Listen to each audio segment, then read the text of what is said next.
Hi guys, in this video I'm going to show you how to use rows function in your Google Sheets. I have a sample dump here. So rows function basically counts how many rows are there in your dump. So let's write the formula. Rows, select the formula and select the range. So it tells you that 11 rows are available in this dump. So this is a one way to use rows function, but there are other ways also you can use the rows function. So in your real life, so how can you use it, the rows function? So I have a sample dump here where I want to track what was the last item that I sold, or else who was the last person who joined the class. So to find out this, I'm going to use the the other functions. So now we are going to look at some real life examples here.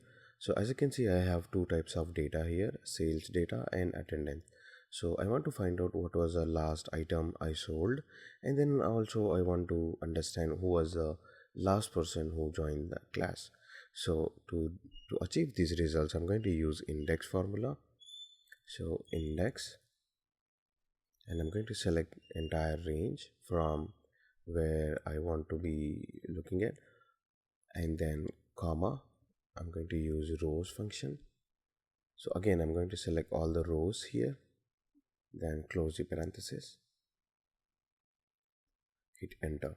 Now it gives me the last sold product. Similarly, I can apply the formula for this one, attendance. So it gives me the details of the last person, or else we can write again so that we can understand better. Index, and then I'm going to select the entire range, comma, rows,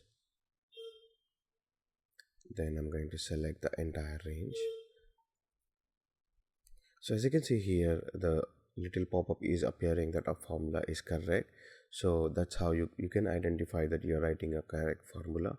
And then if you hit enter, it will give you the details of the last person who joined the class. So this is a another example of rows function, how you can use it in your Google Sheets. So these are the two functions. How can you use it? The first one gave you the last product which was sold from the sales, and the second one told you that who was the last person joined the class. So this is how you can use rows function in your